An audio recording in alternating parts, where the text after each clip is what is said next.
Morning. So I'm going to bring you this song, and what came to my mind is a wonderful person who was in my life once, and he used to say, "Hey, we're all dented cans."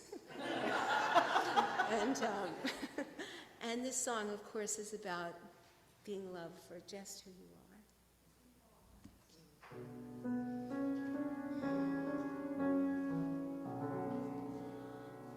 My funny Valentine, sweet comic Valentine, you make me smile with my heart.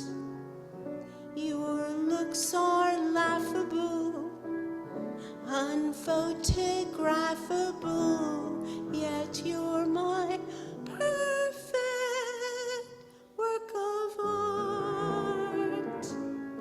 Is your figure less than Greek? Is your mouth a little weak?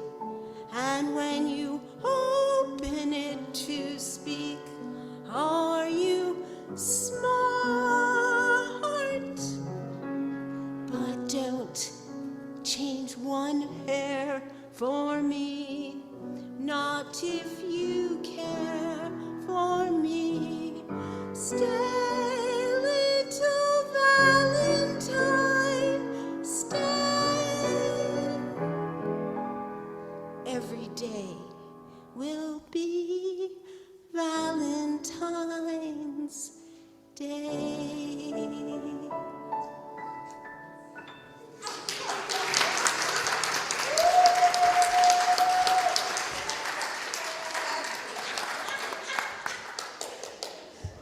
I could not imagine a more perfect beginning to this service. Thank you, thank you, thank you. That was beautiful. To all of you dented cans out there, love it. Thank you. This service is all about love, and she's got us off right on the right foot, so thank you. Well, good morning, everyone. Happy Taylor Swift Sunday, Super Bowl Sunday. Yep, we're all thinking about it. I know it. My name is Reverend Emily Bruce. I'm the minister of this congregation. Whether this is your first time or your 1000th time here, I just want to say welcome. It's so good to be together. It's so good to be in this space with all of you as we worship this morning. As Unitarian Universalists, we are a people of diverse beliefs, but we share a common faith. A faith that every single person is worthy of love, a faith that what we do in and for our world really matters, and that we are connected by an interdependent web of existence between each of us and our earth home. So whoever you are, wherever you are on your spiritual journey, you are welcome here with us today. In a moment, we will light our chalice, but as usual, I do have a few quick announcements. Today is a very special day. Some of you, those of you laughing, know what I'm talking about. Today is Chocolate Auction Sunday. Bring it on. So, if you haven't even been over there yet, there's lots of lovely, delicious chocolate things, and we will be auctioning them off during coffee hour. So I hope you brought your wallets and your appetites. Please join us during coffee hour across the street, and very excited. I think watching the auction is almost as fun as actually winning something. So, if you've never experienced, please do stay. Also, this coming Wednesday is Valentine's Day. It's also Ash Wednesday, which marks the beginning of Lent for those of you who observe. And it is the date of our next contemplative worship service. So those of you who don't know, I do a monthly contemplative worship service the second Wednesday of every month at 5:30 p.m. right here in the Meeting House. And it's a 30-minute service of prayer and music and meditation, and a little bit of ritual, and it's lovely, and it's a way to quiet your mind and find a little respite in the middle of your very busy week. So, the next service again is this Wednesday, the 14th at 5:30 p.m. right here. It's 30 minutes, and the theme for our service this week is loving ourselves through it all.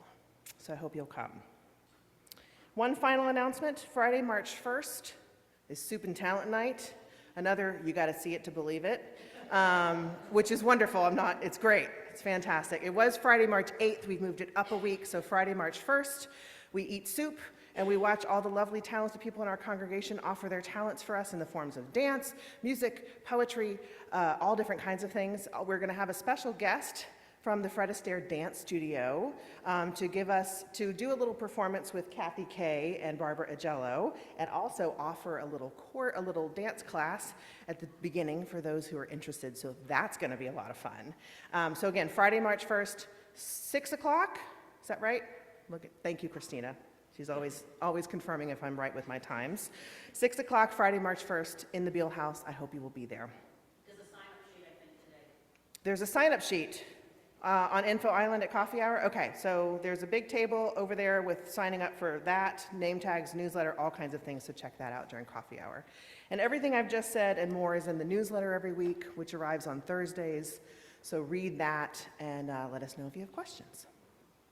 All right. Yes.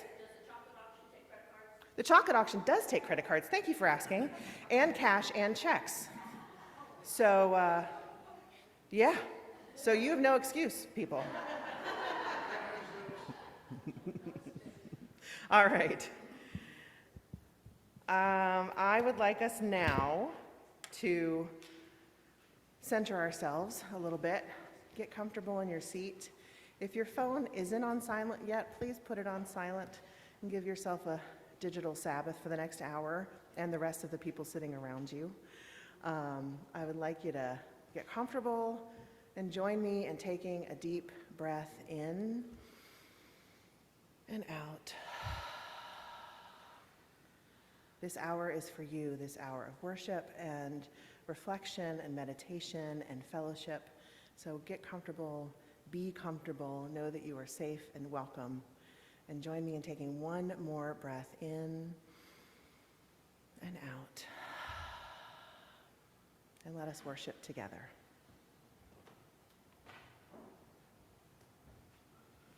Good morning. I'm Kathy Kay. I use she, her pronouns. I'm a member of the choir, and I'm also the collector for this congregation. This morning, we light our chalice with these words by Reverend Susan Frederick Gray. Love, as a religious practice, extends our compassion, solidarity, and care beyond the personal to seeking the liberation and wholeness of every person. It reminds us of our fundamental interdependence with all of life. It is this understanding of love that formed one of the most precious gifts Unitarian Universalism has given me. The gift of a religion that teaches that the work of justice is inseparable from a faith rooted in love.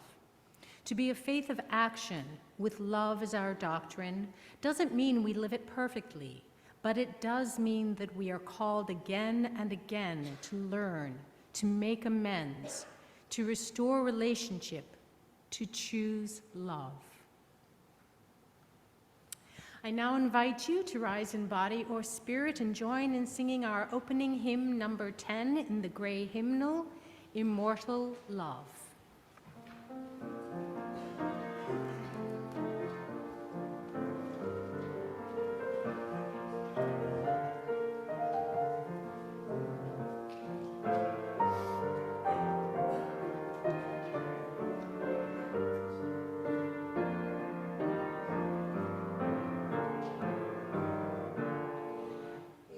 Immortal love forever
Spirit of life and source of all blessing, enter our hearts this morning.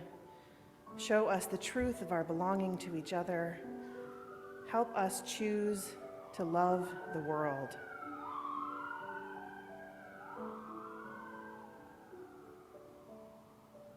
When our hearts are broken, when our grief seems too much, help us choose to love the world. When our rage threatens to consume us, when our fears howl in our ears, help us choose to love the world. When those we love disappoint us, or we let down those we care about, help us choose to love the world. When the world feels hard, when we can't seem to find the path in front of us, help us choose to love the world. When the sun breaks through the clouds and we hear the birds sing, let it remind us that there is love in the world. When we are offered kindness and compassion from a stranger, let it remind us that there is love in the world. When we did the hard thing and realized that we survived it, let it remind us that there is love in the world. When we feel our connection to each other and are filled with gratitude, let it remind us that there is love in the world. Source of all, may we know that love is always available, ever abundant, and waiting patiently to fill our hearts. May we embrace our chance to choose it every day. May it be so, and amen.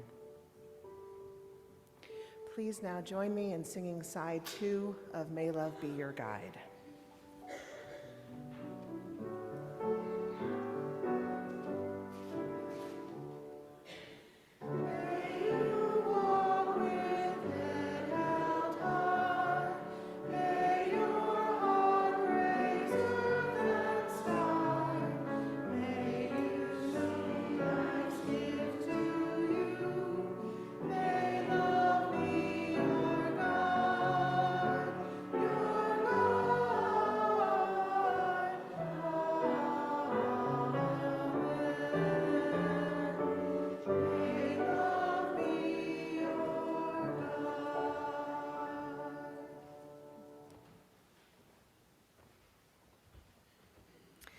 When we give, we say yes to something we value.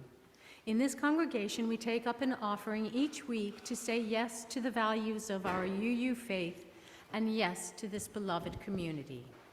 Please give as you are able. Today's offering will be gratefully received. Our offering anthem is "The Gift of Love," arranged by Hal Hobson.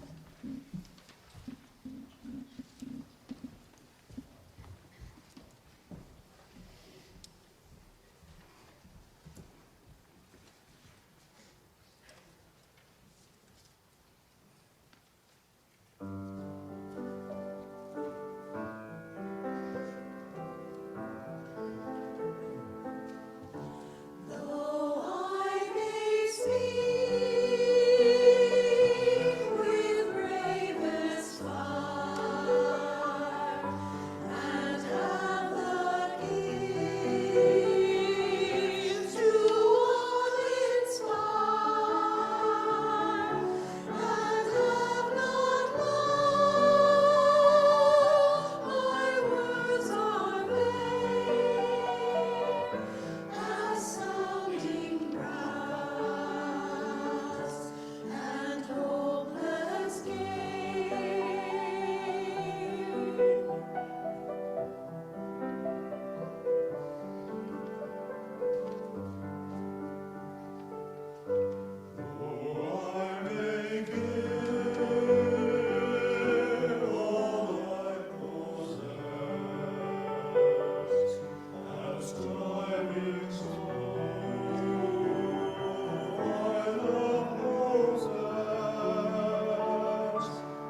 Our reading this morning is entitled, If Bell Hooks Wrote 1 Corinthians, by Reverend Tess Baumberger. This reading is based on and was inspired by the work of Black feminist poet, author, and educator Bell Hooks, and specifically her book, All About Love, Love Song to the Nation, which describes a new path to love that is sacred, redemptive, and healing for individuals and for a nation. Love is caring, affectionate, and loyal. It recognizes, knows, and respects the other. Love is committed and trusting. Love takes the risk of loving. Love is never hurtful, abusive, or neglectful. It does not coerce or dominate. Neither does it spoil or overindulge. Love is ethical, accountable, and responsible. Love does not lie to avoid conflict or to manipulate. Love does not lie to trick or deceive. Love is open and honest, but with a positive slant. Love lives with integrity that wills cooperation. Though it is satisfying to love, love is not about getting one's needs met, nor solely about meeting others' needs. True love is made of mutuality. Love is a generous giver, and in giving it learns to receive. Love places another's interest on the same footing as our own. Love is not so much a feeling as an action, a continuing active choice to nurture another's well-being. There can be no love without justice and equality. Therefore, love requires that we subvert patriarchy, white supremacy, consumerism, ableism, anti-queerness, and all other forms of oppression.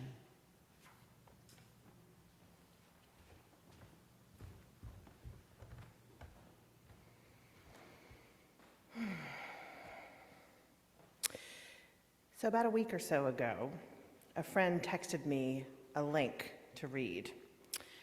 Elmo, you know Elmo, the Sesame Street character, is on social media because of course he is. He or she, I'm not actually sure of Elmo's gender. Does anyone know? I'm just gonna say Elmo, no pronouns.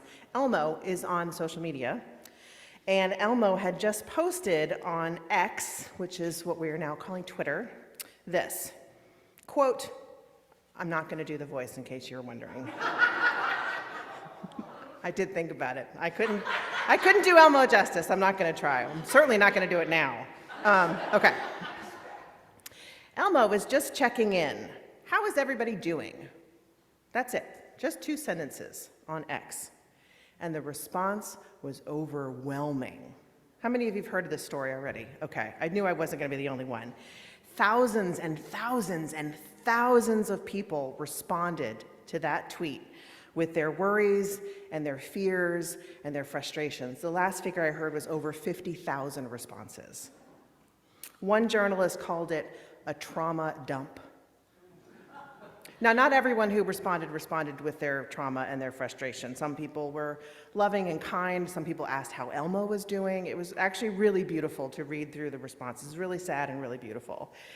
So I read that story, and I read probably 5 or 6 others. There was many stories about this across the media this past week. And boy, we as a nation are not okay right now, right? I mean, we know this. I'm not breaking news here. We know that we're not okay. We're all worried about a lot of things, personally, nationally, certainly, and globally. And that a tweet from a Sesame Street character can spark such an outpouring of emotion tells me that a lot of us are not talking about how we're feeling either. We're keeping it locked up or bottled away because maybe it's too scary to talk about, or maybe what I hear a lot is, oh, I don't want to bother them. They've already got so much going on. We think our problems and our worries and our fears aren't big enough to talk about. Or in this age of isolation and loneliness, maybe many of us feel we don't actually have somebody, we as the larger collective, not just us in this room, but have somebody to talk to about our fears and our grief and our sadness. So when a Sesame Street character asks you how you're doing, it opens a door that maybe you didn't even know was there, right? I think a lot and sometimes preach a lot about the loneliness epidemic in our country, our separateness from each other, and how we're getting further and further isolated with social media and all of that. And that separateness, that loneliness, is a chief feeding ground for isolation, right? When we think we're alone, we are alone. When we believe we're alone, we are alone. And the more separate we are, it's harder and harder to work that muscle of connection and empathy, right? The less you feel it, the less you're able to offer it to others. The harder it is to see others and feel seen by others, which as human beings, at our basis, is what we want more than anything, is to feel seen and valued and connected to other beings. So instead of doing a whole sermon about this, because I think I've preached about this about 20 times already, we're going to do a practice together instead this morning. We're going to do a practice that cultivates empathy, that encourages feelings of connection, that can help us ground ourselves in the loving kindness that I believe is a powerful, powerful antidote to the world of isolation and exhaustion and fear that many of us are experiencing every day. I've long been guided by the work of Sharon Salzberg, who is a world-renowned meditation teacher. If you've never heard of her, she's got books and podcasts and all kinds of stuff. I encourage you to look her up after the service. She's one of the foremost teachers of metta meditation, which is also known as loving kindness meditation. And this is a practice where we can offer ourselves and others the peace and love and compassion that so often as human beings we are denied. We really are. We deny ourselves and we deny others of that. And so especially when used as a regular practice, we are able to transform, loving kindness meditation helps us transform the way we treat ourselves and treat others in the world. So this is as much for us as it is for other people. Because in the end, I truly believe we're all trying to do our best. We really, really are. And we don't stop and give ourselves credit enough for what we are trying to do. And so this practice of cultivating empathy for yourself and for other people can really reinforce the fact that we're all connected and that we all deserve love, all those things I said at the beginning of the service.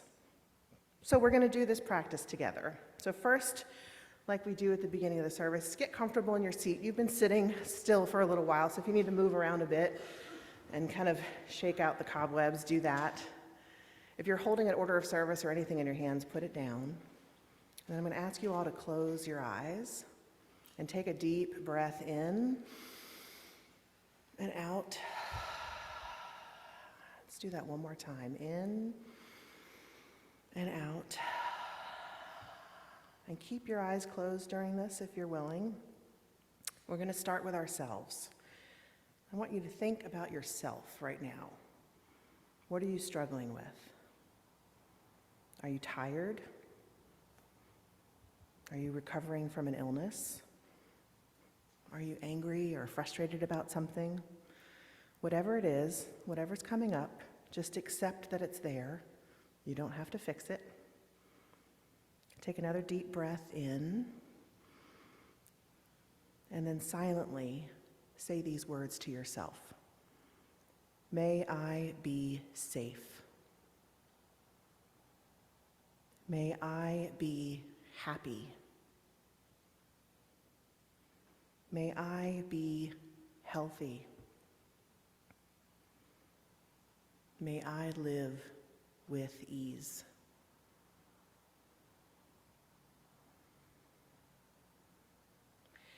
Next, call to your mind someone who has helped you, or someone who brings you joy, someone who makes you smile when you imagine their face. It can be a family member, a friend, a pet. It can even be someone you don't know but whom you greatly admire. In your mind's eye, see their face looking at you with warmth, with love. And silently say these words to them. May you be safe. May you be happy. May you be healthy. May you live with ease.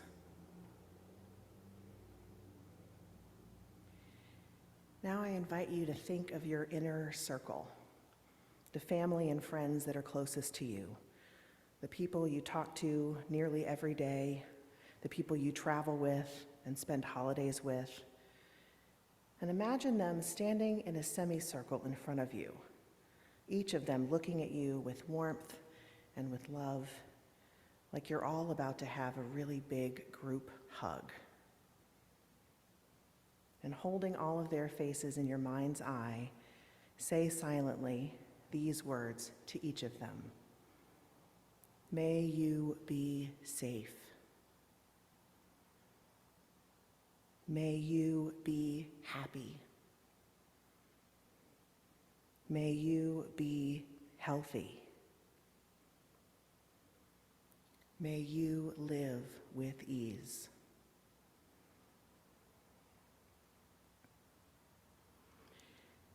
Now I invite you to picture someone you don't know, but you do encounter from time to time. It could be the guy at the post office. It could be a coworker or a neighbor that you don't really know. It could be someone you see walking their dog every day. Picture them in your mind's eye, however you see them in the world, and say these words silently. May they be safe. May they be happy. May they be healthy. May they live with ease.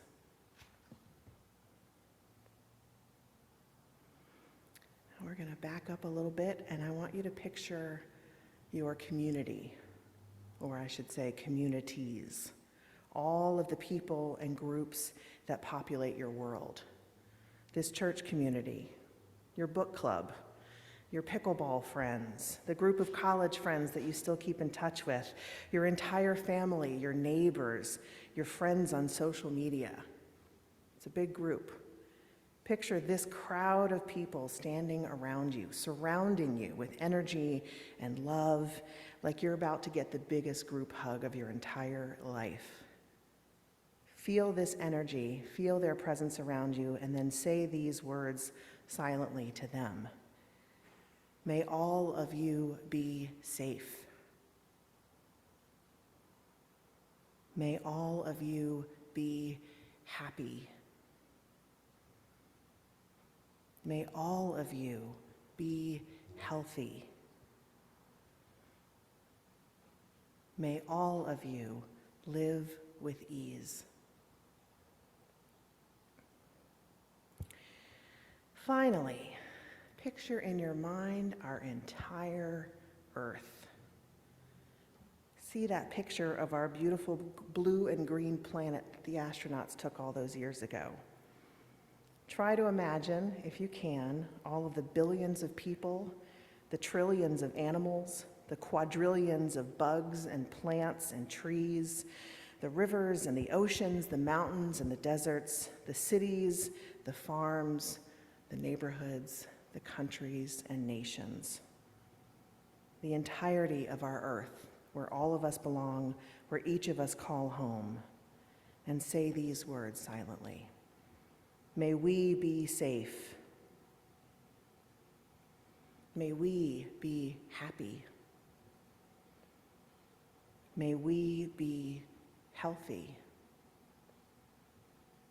May we live with ease. Take a moment to breathe in that view, to know that we're all connected, that we're all part of the same web, that our survival and our thriving depend on each other, that we belong to each other. Take another deep breath in and out. And when you're ready, you can open your eyes. That is loving kindness meditation, at least my version of it. There are many versions. And it's a practice that can really help each of us cultivate kindness and empathy for ourselves and each other. It's a way of helping us remember to choose love. As part of our faith, as a way of seeing the world and as an antidote to all the anger and the division that we see.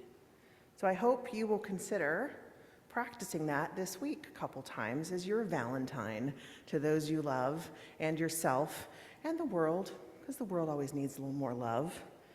Because I firmly believe that finding ways to shift our consciousness towards love and towards empathy and towards care is what's actually going to save us and what can help save our world.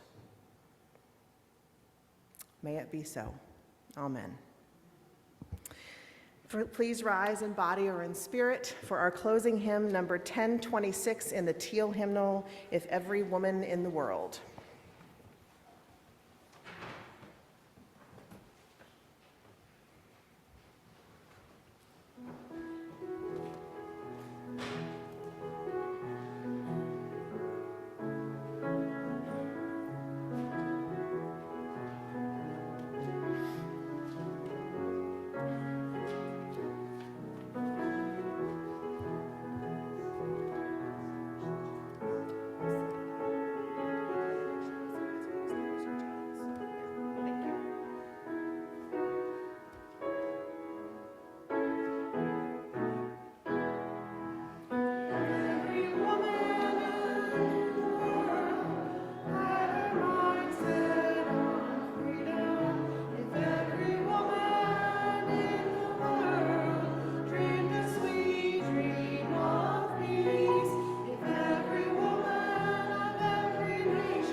Friends, as we extinguish our chalice, my prayer for you today and every day is this: may you be safe, may you be happy, may you be healthy, and may you live with ease.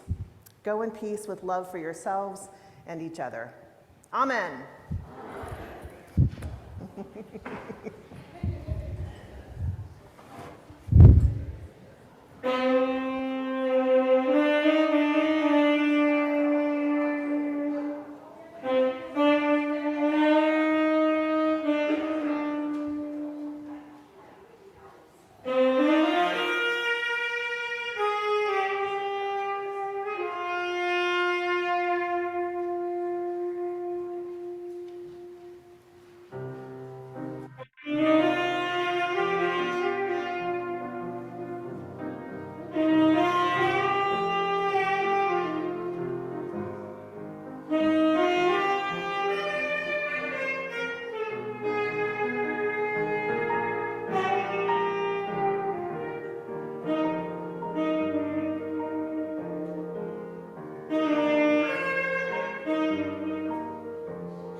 Thank you.